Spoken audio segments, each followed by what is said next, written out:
ഈശോമിശിഹായിൽ ഏറ്റവും പ്രിയപ്പെട്ട അച്ഛന്മാരെ, സിസ്റ്റേഴ്സ്, സഹോദരി സഹോദരന്മാരെയും ഏറ്റവും വാത്സല്യമുള്ള കുഞ്ഞുമക്കളെ, വിശുദ്ധവാരത്തിലേക്ക് നമ്മൾ പ്രവേശിക്കുകയാണ്. ഈ വിശുദ്ധവാരം നിങ്ങൾക്കെല്ലാവർക്കും ഏറ്റവും ആത്മീയമായ ഒരു അനുഭവമാകട്ടെ എന്ന് ഞാനും ആശംസിക്കുകയും പ്രാർത്ഥിക്കുകയും ചെയ്യുന്നു. നമ്മളെ സംബന്ധിച്ചിടത്തോളം നമ്മുടെ കർത്താവിൻ്റെ സഹനങ്ങളെ, പീഡാസഹനങ്ങളെ കുറിച്ച് ധ്യാനിക്കുന്ന അവസരമാണ് ഈ വിശുദ്ധവാരം. രക്ഷാകരമായ കർത്താവിൻ്റെ സഹനമാണ് നമ്മുടെ ധ്യാന വിഷയം. അതുകൊണ്ട് തന്നെ ഈ ദിവസങ്ങളിൽ നമ്മുടെയൊക്കെ കുടുംബങ്ങൾ അല്പം ശാന്തമാവണം, ബഹളങ്ങളൊക്കെ കുറച്ച് പ്രാർത്ഥന കൂട്ടി ദൈവവചനമൊക്കെ വായിച്ച് ധ്യാനിച്ച് സാധാരണ പ്രാർത്ഥിക്കുന്നതിലും കൂടുതൽ പ്രാർത്ഥിച്ച് ഈ ഒരാഴ്ച ചെലവഴിക്കാൻ നമ്മൾ എല്ലാവരും പരിശ്രമിക്കണം. പ്രത്യേകമായിട്ട് നമ്മുടെ കുഞ്ഞുങ്ങളെയൊക്കെ ആ ഒരു ചിട്ടയിൽ വളർത്താനായിട്ട് പ്രത്യേകമായിട്ട് ശ്രദ്ധിക്കണം. നമ്മുടെ സഭാജീവിതത്തിൽ ഏറ്റവും പ്രധാനപ്പെട്ട ഒരു ആഴ്ച എന്ന നിലയിൽ അതിൻ്റെ പ്രാധാന്യം നമ്മുടെ മക്കളെയൊക്കെ പറഞ്ഞ് മനസ്സിലാക്കാനും കർത്താവിൻ്റെ സഹനമാണ് നമ്മളുടെ രക്ഷ നേടിയതെന്ന ബോധ്യം അവരിൽ കൊടുക്കാനും ഒക്കെയുള്ള നല്ലൊരു അവസരമാണിത്. വേദപാഠ ക്ലാസ്സിൽ പഠിക്കുന്നത് മാത്രമല്ല, മാതാപിതാക്കൾ തങ്ങളുടെ ജീവിതത്തിൽ നിന്ന് പറഞ്ഞു കൊടുക്കുന്നതാണ് നമ്മുടെ കുഞ്ഞുങ്ങളെ കൂടുതൽ സ്വാധീനിക്കുന്നത് എന്നുള്ളത് നമുക്ക് പ്രത്യേകമായിട്ട് ഓർക്കാം. ഞാൻ ശ്രദ്ധിക്കുകയായിരുന്നു, ഞങ്ങളൊക്കെ കുഞ്ഞുനാളിൽ ഈ ദേവാലയത്തിൽ ഓശാന ഞായറാഴ്ച പങ്കെടുക്കുമ്പോൾ ഏറ്റവും ഉത്സാഹത്തോടെ പങ്കെടുത്തിരുന്നത് കുട്ടികളാണ്. കുരുത്തോല വാങ്ങാനും അത് വലിയ ആഘോഷപൂർവ്വം അത് പിടിച്ചുകൊണ്ട് പ്രദക്ഷിണത്തിൽ പങ്കെടുക്കാനുമെല്ലാം. പക്ഷെ നമ്മുടെ ഈ ഏറ്റവും പ്രധാനപ്പെട്ട വിശുദ്ധവാരത്ത് പോലും നമ്മുടെ കുട്ടികളുടെ എണ്ണം കുറയുന്നു എന്നുള്ളത് നമ്മൾ ശ്രദ്ധിക്കേണ്ട ഒരു കാര്യമാണ്. നമ്മൾ മുതിർന്നവരെല്ലാവരും ദേവാലയത്തിലൊക്കെ വരുന്നുണ്ട്, പക്ഷെ അടുത്ത തലമുറയെ എന്തുകൊണ്ട് ഈ ഒരു വിശുദ്ധവാരത്തിൽ പങ്കെടുപ്പിക്കാൻ നമുക്ക് സാധിക്കുന്നില്ല? അതിൻ്റെ പ്രാധാന്യം അവർക്ക് പറഞ്ഞു കൊടുക്കാൻ പറ്റുന്നില്ല. അത് രാവിലെ എഴുന്നേൽക്കണം, പള്ളിയിൽ പോകണം, പ്രാർത്ഥിക്കണം, ഇതൊക്കെ ബുദ്ധിമുട്ടാണ് എന്നുള്ളതിൻ്റെ അപ്പുറത്ത് നമ്മുടെ കർത്താവിൻ്റെ രക്ഷാകരമായ സഹനങ്ങളോട് ചേർന്ന് ജീവിക്കാൻ നമ്മുടെ ഒരു തലമുറയെ നമുക്ക് വാർത്തെടുക്കാൻ സാധിക്കുന്നില്ലെങ്കിൽ നമ്മുടെ വിശ്വാസ ജീവിതം ക്ഷയിച്ചു പോകുമെന്നുള്ളത് നമ്മൾ തിരിച്ചറിയണം. ഇന്ന് ഓശാന ഞായറാഴ്ച കർത്താവിൻ്റെ ആഘോഷമായ ജെറുസലേം പട്ടണപ്രവേശമാണ് നമ്മൾ ധ്യാനിക്കുന്നത്. വിശുദ്ധ നാട് സന്ദർശിച്ചവർ കുറച്ചുപേരെങ്കിലും നിങ്ങളുടെ കൂട്ടത്തിലുണ്ടാവുമെന്ന് ഞാൻ വിചാരിക്കുന്നു. ഞാൻ ഏതായാലും ഇതുവരെയും സന്ദർശിച്ചിട്ടില്ല. സന്ദർശിക്കണമെന്ന് ആലോചിക്കുമ്പോഴൊക്കെ അവിടെ യുദ്ധം തുടങ്ങും. അതുകൊണ്ട് പിന്നീടാവട്ടെ എന്ന് വിചാരിച്ചിരിക്കുകയാണ്. ജെറുസലേം പട്ടണത്തിന്, പഴയ ജെറുസലേം പട്ടണത്തിന് ചുറ്റും വലിയ മതിലുണ്ട് എന്നാണ് പറയുന്നത്. ആ മതിലുകൾക്ക് 9 കവാടങ്ങളുണ്ട്. ഈ 9 കവാടങ്ങളിൽ ഏറ്റവും പുരാതനവും ഏറ്റവും പ്രധാനപ്പെട്ടതുമായിട്ടുള്ളത് ഗോൾഡൻ ഗേറ്റ് ആണ്, സുവർണ കവാടം. യഹൂദരുടെ വലിയ ഒരു പ്രത്യാശ, ഈ സുവർണ കവാടത്തിലൂടെയാണ് മിശിഹ വരുന്നത്. യഹൂദരുടെ മിശിഹ പട്ടണത്തിലേക്ക് പ്രവേശിക്കുന്നത് സുവർണ കവാടത്തിലൂടെയാണ്. നെഹമിയായുടെ കാലത്ത് അടിസ്ഥാനമിട്ടെന്ന് കരുതുന്ന പുരാതനമായ ഒരു കവാടമാണ്. AD 70 ജെറുസലേം ദേവാലയം നശിപ്പിക്കപ്പെടുന്നതിന് മുമ്പ് ഏറ്റവും പ്രധാനപ്പെട്ട കവാടവും ഈ സുവർണ കവാടമായിരുന്നു. എന്നാൽ ഇന്ന് അവിടെ സന്ദർശിക്കുന്നവർ പറയുന്നത് അത് പൂർണ്ണമായിട്ടും അടച്ച് സീൽ ചെയ്ത് വെച്ചിരിക്കുകയാണ്. അതാരാണ് ചെയ്തത്? അതിന്റെ തൊട്ടു മുമ്പിൽ മറ്റൊരു മതസ്ഥരുടെ സിമിത്തേരിയും കാണാനായിട്ട് സാധിക്കും. ആരും അതുവഴി പ്രവേശിക്കാൻ പാടില്ല എന്നുള്ള നിലയിൽ അത് അടച്ചു വെച്ചിരിക്കുകയാണ്. അതെന്താണ് സംഭവിച്ചത്? 1541 ഓട്ടോമൻ തുർക്കികള് നഗരം കീഴടക്കിയപ്പോൾ യഹൂദരുടെ ഈ വിശ്വാസത്തെക്കുറിച്ച് അവർ മനസ്സിലാക്കി. യഹൂദരുടെ മിശിഹ രക്ഷകൻ കടന്നു വരുന്നത് സുവർണ കവാടത്തിലൂടെയാണ്. അതുകൊണ്ട് എങ്ങാനും മിശിഹ വന്നാലും അദ്ദേഹം പട്ടണത്തിൽ പ്രവേശിക്കാതിരിക്കാൻ വേണ്ടി അവർ ചെയ്ത പരിപാടിയാണ്, അവര് ഏതാണ്ട് 5 നൂറ്റാണ്ടുകൾക്ക് മുമ്പ് ആ കവാടം പൂർണ്ണമായിട്ടും അടച്ച് സീൽ ചെയ്ത് വെച്ചിരിക്കുകയാണ്. പക്ഷെ അവര് മനസ്സിലാക്കാഞ്ഞ ഒരു കാര്യം, AD 30 തന്നെ 15 നൂറ്റാണ്ടുകൾക്ക് മുമ്പ് തന്നെ അവരുടെ രക്ഷകൻ മിശിഹ ആ സുവർണ കവാടത്തിലൂടെ പട്ടണത്തിലേക്ക് പ്രവേശിച്ചിരുന്നു. അന്ന് അവരുടെ വസ്ത്രങ്ങളെല്ലാം വിരിച്ച് ഒലിവിൻ ചില്ലകൾ വീശി മഹത്വത്തിന്റെ രാജാവ് കടന്നു വരുന്നു എന്ന് ആർത്തുല്ലസിച്ച് ഓശാന പാടി അവര് ആ രക്ഷകനെ സ്വീകരിച്ചിരുന്നു എന്നുള്ളതാണ് വാസ്തവം. പക്ഷേ അത് വിശ്വസിക്കാത്തവർ ഇപ്പോഴും ആ മിശിഹായെ കാത്തിരിക്കുന്നുണ്ട് താനും. ഓശാന എന്ന വാക്കിന്റെ അർത്ഥം രക്ഷിക്കണമേ എന്നാണ്.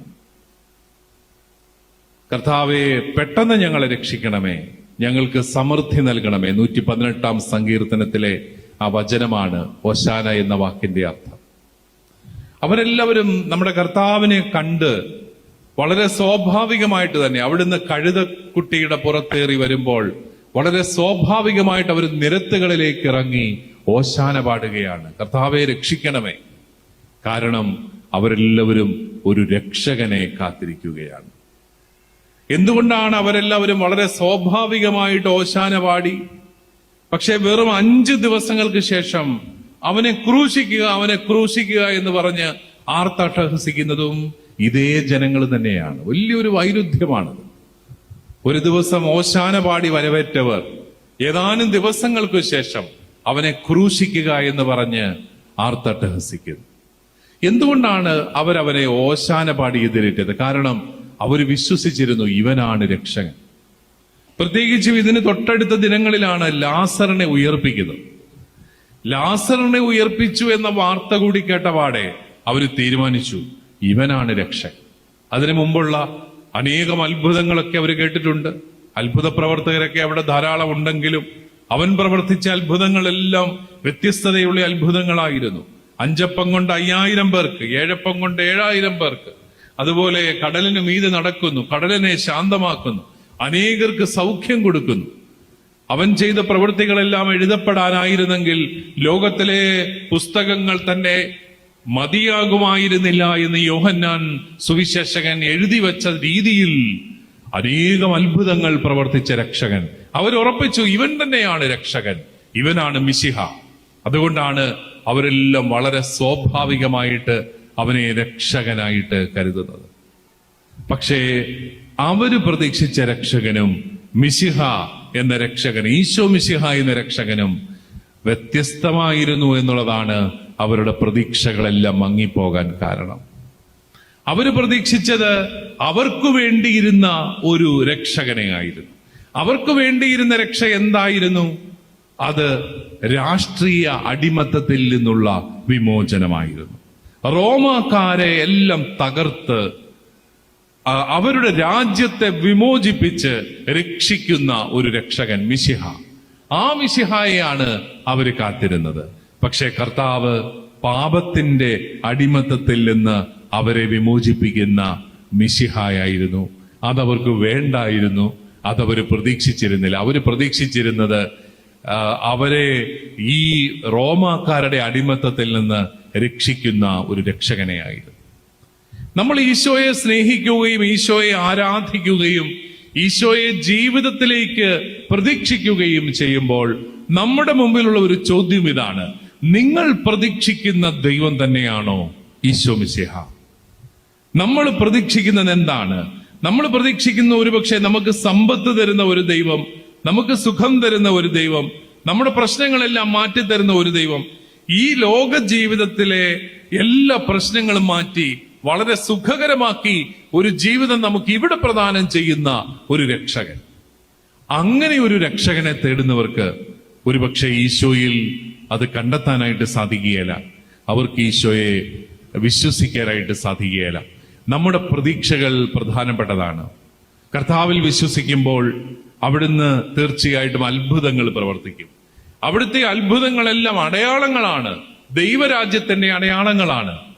അതുകൊണ്ട് നമ്മൾ പ്രതീക്ഷിക്കുന്ന രക്ഷ എപ്പോഴും ഈ ലൗകികമായ ഒരു രക്ഷ കർത്താവിൽ നിന്ന് ലഭിച്ചു എന്ന് വരില്ല.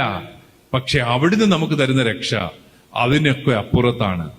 തിന്മയിൽ നിന്നാണ് ലോകത്തിലെ എല്ലാ സഹനങ്ങളും വരുന്നത് എന്നുള്ളതിനാൽ തിന്മയെ തകർക്കാനാണ്, തിന്മയെ തകർക്കുന്ന രക്ഷകനായിട്ടാണ് അവൻ കടന്നു വരുന്നത്. തിന്മയെ നേരിട്ട് കഴിയുമ്പോൾ, തിന്മയെ ജയിച്ചു കഴിയുമ്പോൾ ലോകത്തിലെ സഹനങ്ങളും മാറുകയാണ്. നമുക്കറിയാം, ഇന്ന് എത്രയോ യുദ്ധങ്ങളാണ് നടന്നുകൊണ്ടിരിക്കുന്നത്. ഈ യുദ്ധങ്ങളുടെ എല്ലാം അടിസ്ഥാനം ഏതെങ്കിലുമൊക്കെ കുറെ മനുഷ്യരുടെ ഉള്ളിലെ തിന്മയാണ് എന്ന് നമുക്ക് തിരിച്ചറിയാം. തിന്മയെ നേരിടുന്ന, തിന്മയെ അതിജീവിക്കുന്ന രക്ഷകനായിട്ടാണ് കർത്താവ് വന്നത്. അതുകൊണ്ടാണ് തെറ്റായ കാരണങ്ങളുടെ പേരിൽ രക്ഷകനെ അന്വേഷിക്കുന്നവർക്ക് ഈശോ മിശിഹായ എന്ന യഥാർത്ഥ രക്ഷകനെ കണ്ടെത്താൻ സാധിക്കുകയില്ല.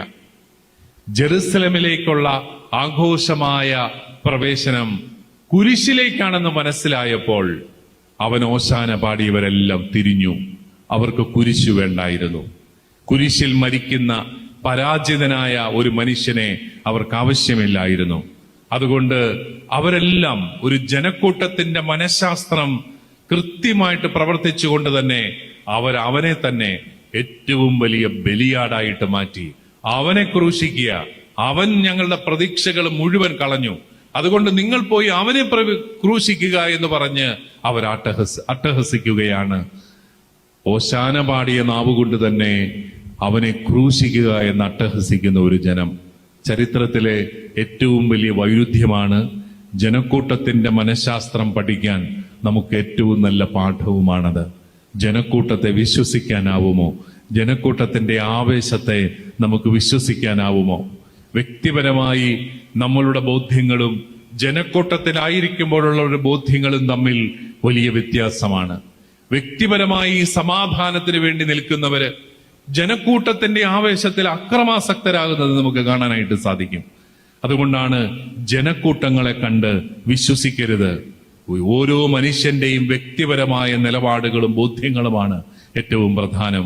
ആകയാൽ പ്രിയപ്പെട്ട സഹോദരങ്ങളെ, ഈ ഓശാന പാടുമ്പോൾ ഓശാന പാടിയ ജനക്കൂട്ടം തന്നെ നമ്മുടെ ധ്യാന വിഷയമാവണം. ജനക്കൂട്ടത്തിന്റെ ഒരു ആവേശത്തിൽ നമ്മൾ ഈശോയെ ഏറ്റുപറയുന്നതാണോ, അതോ നമ്മുടെ വ്യക്തിപരമായ ജീവിതത്തെ ഭരിക്കുന്ന ഒരു രക്ഷകനായി നമ്മൾ അവിടുത്തെ അംഗീകരിക്കുന്നുണ്ടോ എന്നുള്ളൊരു ചോദ്യം. വ്യക്തിപരമായി അവനെ നമ്മൾ രക്ഷകനായിട്ട് സ്വീകരിക്കുമ്പോൾ പിന്നെ നമ്മുടെ മറുപടി ശിഷ്യത്വമാണ്. അവന്റെ ശിഷ്യരായി നമ്മൾ മാറുകയാണ്.